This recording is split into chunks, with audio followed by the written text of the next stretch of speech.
Central Executive Council meeting is on October 14. Meeting in the backdrop of August 9, 2022 mass public rally in all its 7 tribal headquarters and adoption of not to participate in any electioneering process.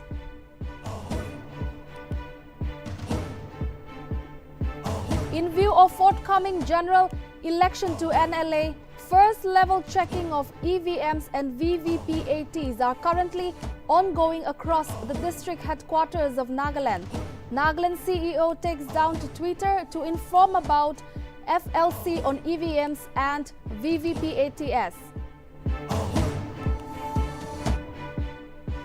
In order to facilitate and ease the process for working people and others, Aadhaar Enrollment Center in Kohima headquarters will remain open with all 7 days of the week, including Saturday and Sunday, except on national and local holidays, informs DC Kohima.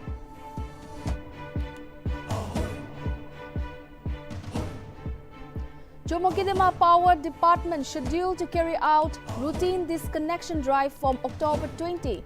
Department requests all villages and towns under Chumukidima Electrical Division to clear the outstanding areas before stipulated date.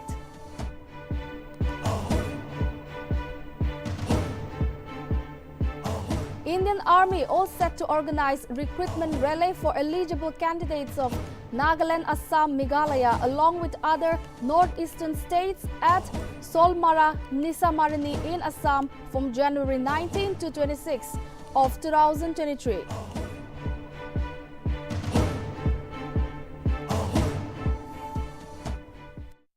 Viewers, welcome to English Prime Time. We will now look into the news in detail. Eastern Nagaland's People's Organization has convened an important Central Executive Council meeting at Tuengsang headquarters on October 14, 2022. ENPO stated that the upcoming CEC meeting will be held in the backdrop of August 9, 2022 mass public rally in all its 7 tribal headquarters and adoption of a resolution on August 26, 2022 regarding not to participate in any central and state election process unless a statehood demand is fulfilled. ENPO further added that the CEC is considered to be a top-level decision-making platform of ENPO and the scheduled meeting will be aimed at taking resolute steps to strengthen the movement for frontier Nagaland statehood demand. Apart from the CEC members of the 7 tribes, ENPO has informed the talk team advisors Eastern Nagaland Legislature Union, Eastern Nagaland Gazetted Officers Association, Eastern Nagaland Women Organization, Eastern Naga Students Federation, Eastern Nagaland Gaunboras Union, Eastern Nagaland Dobashi Union, President and Secretary of different political parties in the 6 districts of Eastern Nagaland, and representatives from sub-units have been asked to attend the meeting.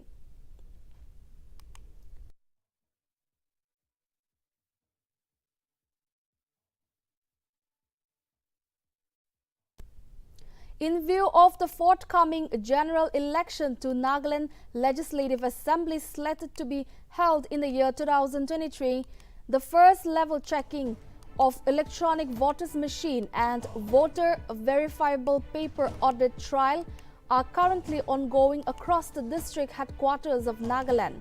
Notably, the Chief Electoral Officer on Wednesday took down to Twitter to inform about the FLC on EVMs and VVPATs.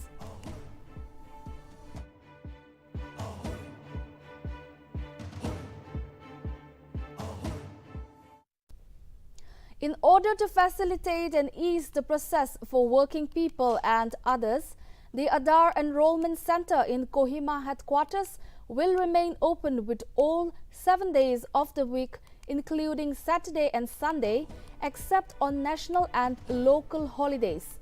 Notably, an order was issued by Kohima Deputy Commissioner Shanavas C. on the matter. The DC further directed at least one operator to attend office to cater to the needs of the people on a rotational basis on all Sundays and second and fourth Saturdays.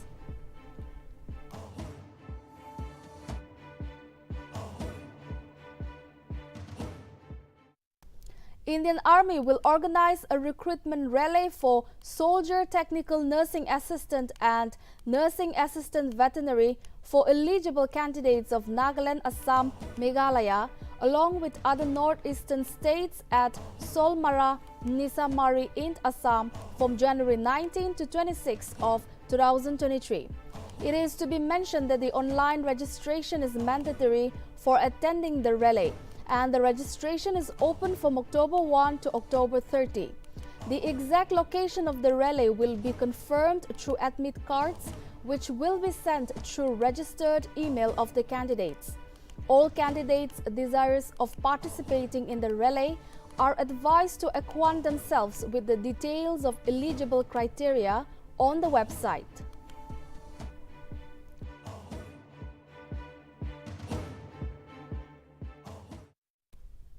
Department of Power, Office of the Executive Engineer, Electrical Division, Chumokidima, has informed all categories of customers under Chumokidima Electrical Division that the department would be carrying out routine disconnection drive from October 30 without further notice.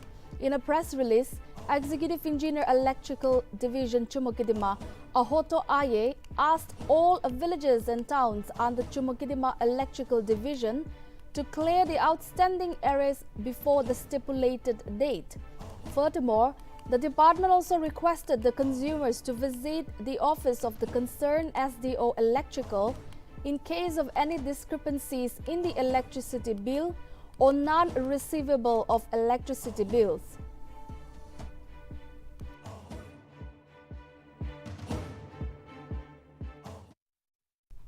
In an unfortunate incident, at least one was reported dead, while several others suffered injury on Wednesday when strong winds caused uprooting of an old eucalyptus tree in the Dimapur's supermarket area. Reportedly, the incident occurred at around 3 p.m. near Saramati Hotel. Notably, the injured persons were rushed to the nearest district civil hospital. Meanwhile, talking with the president of Supermarket Tenant and Business Welfare Association, Puraho Yaptomi, it has been learned that due to the old trees in the stretches of supermarket, it has always been a fear among the business doers, and today, after the incident, he requested the department to immediately look into the matter. Furthermore, Chairman of Development Authority of Nagaland, A. Yamnyo Konyak, expressed his sincere condolences to the families and further mentioned that the DAN and other departments are on the talks regarding the removal of old trees.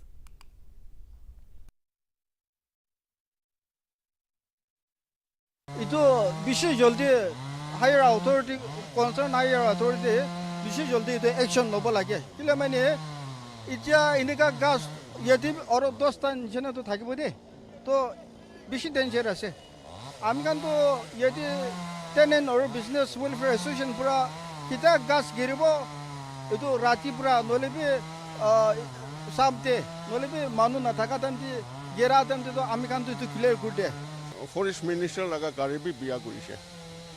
So from there start kora logo eto the standing tree to cutting down kurule to process to pisi thaki. Procedural process kore kana just recently the environment activities people they have completed the process of that cutting down the trees. The forest department barbe NOC to loise and then our department barbe NOC to didise no obstruction certificate for cutting down the standing trees. In near future, we have spotted and we have verified all the standing trees. So iman ase katibo lagi. So eto kurise. So kore gana just ami confirm kurise just if after Durga Puja that festival we have completed official procedure. So The All Mongar Village Students' Union on Wednesday condemned the incident where a person named Setsangthiri of All Mongar Village along with his friend were brutally and physically assaulted without any valid reason. The incident took place on Tuesday and the culprit behind the incident was identified as Yang Kong, presently residing at DC Ward Colony of Kifri Town. It is to be mentioned that an FIR was lodged against the culprit but was bailed earlier on Wednesday afternoon. The union expressed displeasure on the bail of the culprit and further, the union appealed the law enforcing agencies to take action against the accused by ensuring deserving punishment as per the law. Meanwhile, the union extended solidarity to the victim and his family and prayed for speedy recovery.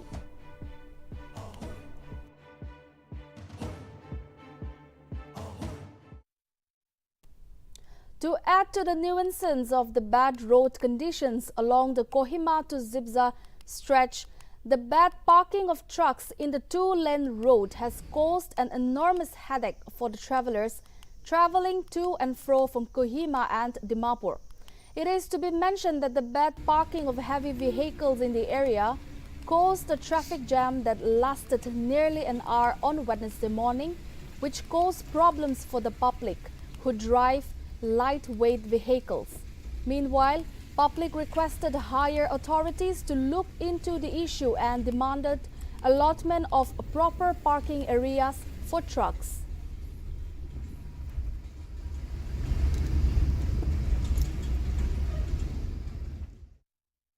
The Committee of Kohima District Truck Drivers and Owners Union, Dimapur District Truck Owners Association, Dimapur Truck Drivers Union and Futsoro Town Truck Owners and Drivers Union has appealed government to revoke its order to prohibit movement of three-axle vehicles along the national highway with effect from October 13 till November 13.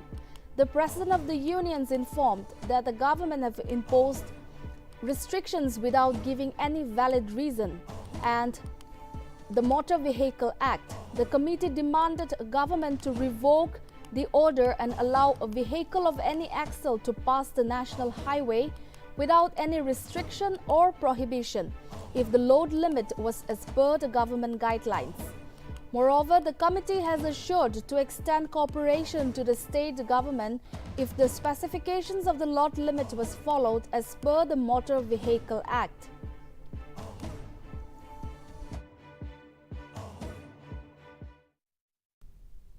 In accordance with the State Commission Right to Information Week was observed at CTC Hall in Chumakidima on Tuesday to create awareness amongst the district officials along with village councils, students, NGOs and civil society organizations. As a resource person of the event, Advocate Vikolio Nihukera stated that to exist in a democracy, the public must know about RTI as it is considered as the second independence for citizens of India. Kerry further advised the citizens to enjoy their rights but in a sensible and responsible manner, as RTI is not created for fault findings but rather is created to ensure transparency.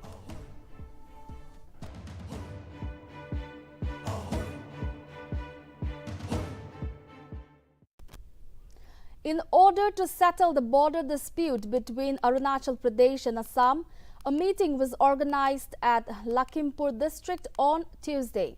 The meeting was held in the conference hall of the Deputy Commissioner's office between the regional committees constituted for the Lakhimpur district of Assam and Kamle district of Arunachal Pradesh. The meeting held discussions on disputed areas of interstate border under Lakhimpur and Kamle districts, and resolution taken were submitted to chief ministers of both the states.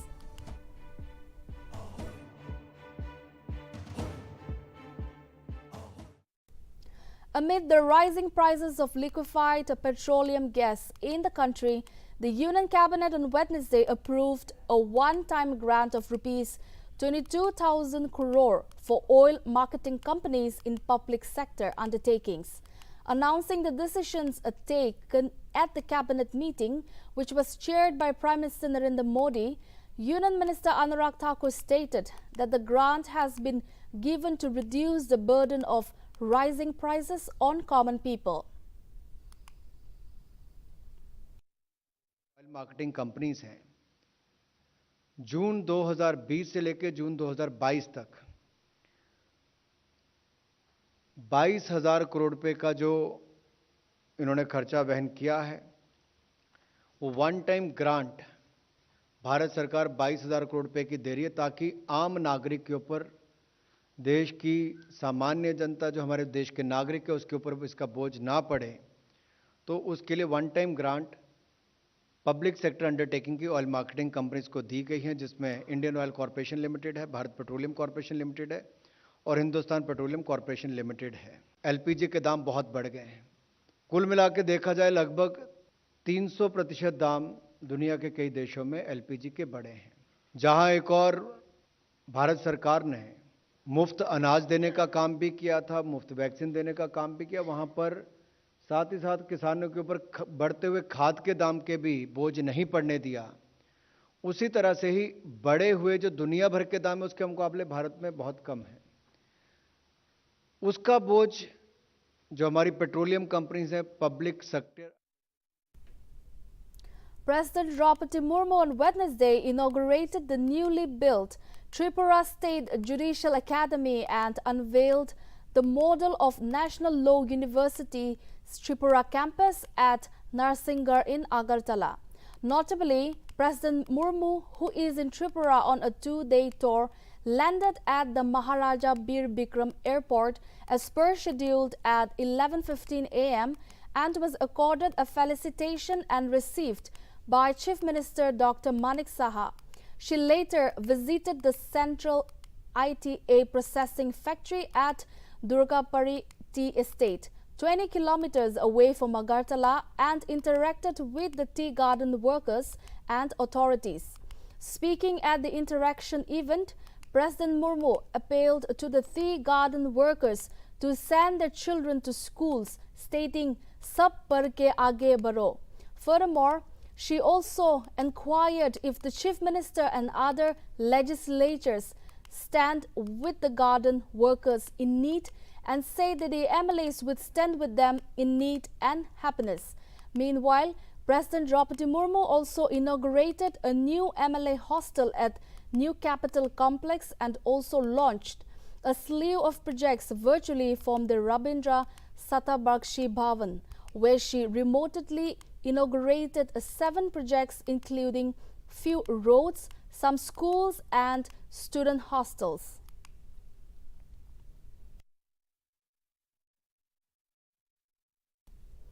Prime Minister of India Narendra Modi will inaugurate the 4th Vande Bharat Express train in Himachal Pradesh's Una district on Thursday. It is to be mentioned that the train will run between Delhi to Ambib Audora railway station in Una. Notably, the train will run 6 days a week except on Wednesdays, with stops at Ambala, Chandigarh, Anandpur Sahib and Una.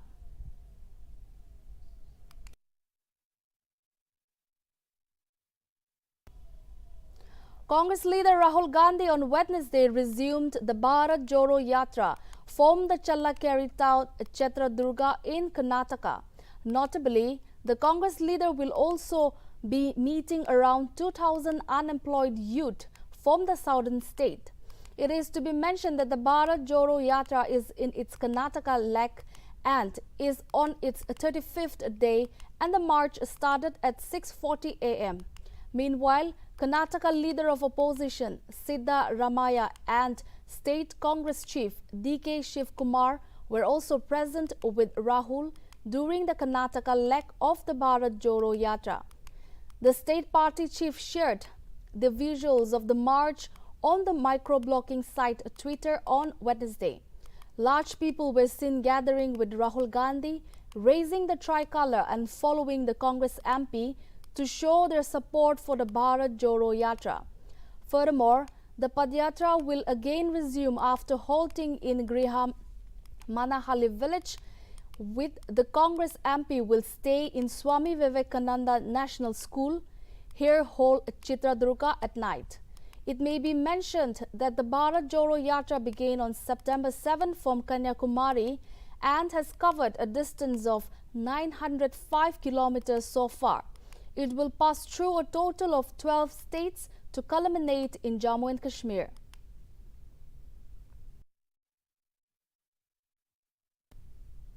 The Apex Court on Wednesday asked the Centre and the Reserve Bank of India to file a comprehensive affidavit to look into the demonetization action carried out by the Bharatiya Janata Party in 2016.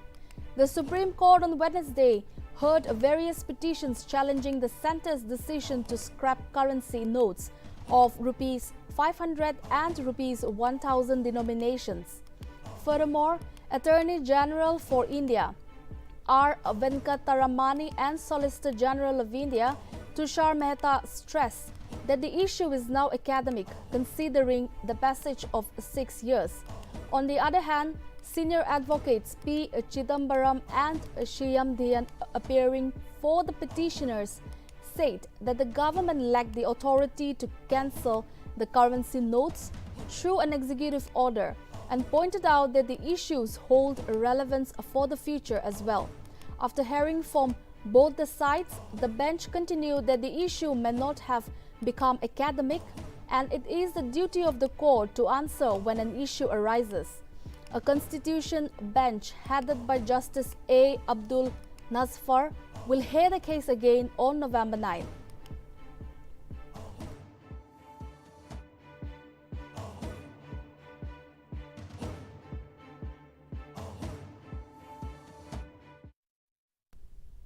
A thick layer of fog shrouded Delhi on Wednesday morning, lowering visibility to 350 meters in some parts of the capital. Senior scientists at the Indian Meteorological Department, R.K. Jamani, said this was the capital's first fog of the season. Notably, Delhi recorded a minimum temperature of 202 degrees Celsius, a notch below the normal, while the maximum temperature is likely to settle at around 31 degrees Celsius. Earlier, an IMD official said that it was heavy mist due to prolonged spell of rain, which increased moisture content in the air. According to the official, visibility at the Safdarjung Observatory, Delhi's primary weather station, had dropped to 600 meters and to 350 meters at the Palam weather station at 8:30 a.m., while it improved to 2,100 meters at Palam by 9 a.m. and at Safdarjung by 10 a.m. It is to be mentioned that at 9 a.m., the capital's air quality understood at 66, which falls in the satisfactory category.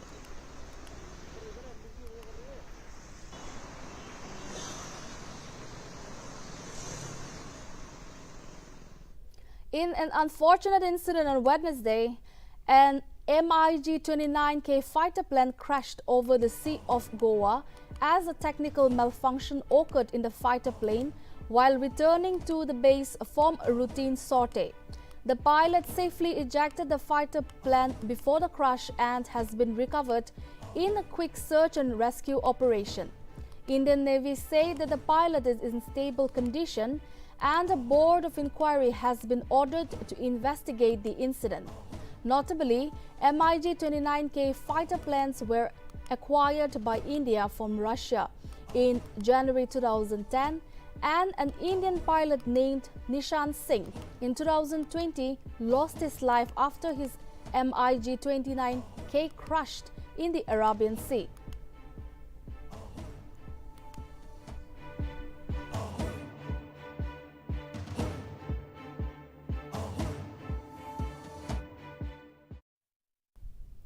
Amid the increasing tension between Russia and Ukraine, a group of 7 nations on Tuesday, while condemning the Russian missiles attack on Ukraine, warned that the use of nuclear weapons on Ukraine will have severe consequences.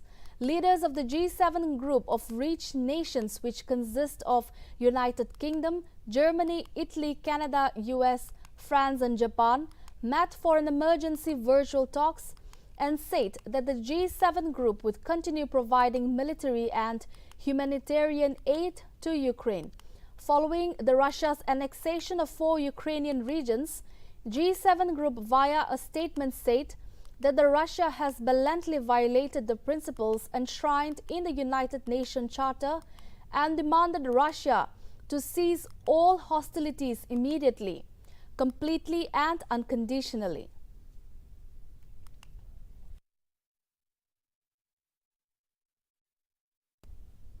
Senior Taiwanese security official Chen Ming-tong informed that China has been looking at the experience of the war in Ukraine to develop hybrid warfare strategies against Taiwan. China mounted military exercises around Taiwan in August to express its anger at a visit to Taipei by US. House Speaker Nancy Pelosi said it has maintained its military activities since then. Communist military has borrowed the experience of the Russia-Ukraine war to develop hybrid warfare against Taiwan and strengthen its combat training and preparation against strong enemies. The official also informed that the Chinese communists have increased their cognitive warfare, gray zone activities and other hybrid methods, which have constituted a new form of threat to national security.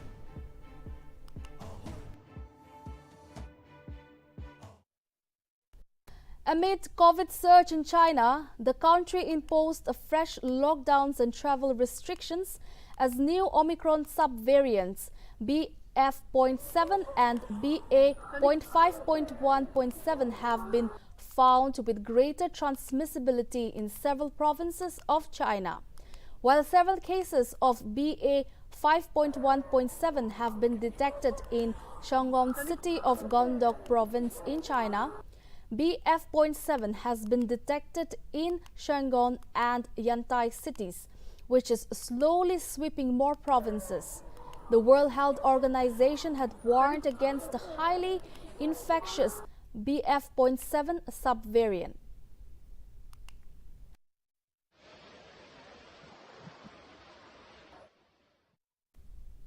The Federal Security Forces on Wednesday informed that Russia detained 8 suspects over the deadly explosions on the bridge linking annexed Crimea to Russia that took place on October 8.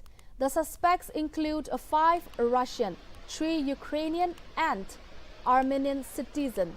The explosives were hidden in 22 plastic film rolls weighing 22,770 kilograms.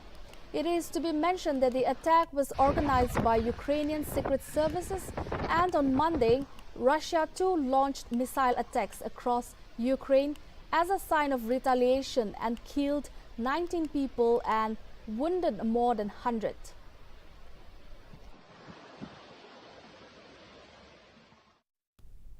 Dear viewers, that's all we have for now. Keep watching Nagaland TV, and this is Lamika Chumi signing off.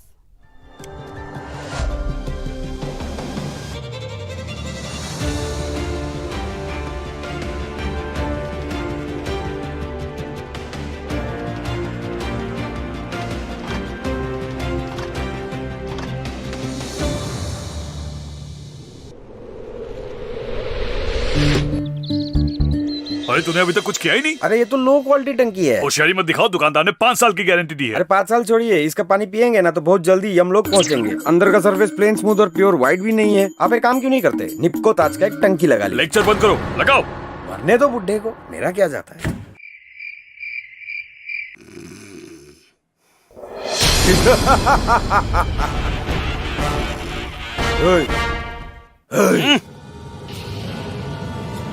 मैं यमराज। मैं तो मरा ही नहीं हूँ। तू मरा नहीं, लेकिन तू जिस घटिया टंकी से पानी पी रहा है, तेरा मरना एकदम निश्चित है। मरने दो बुड्ढे को।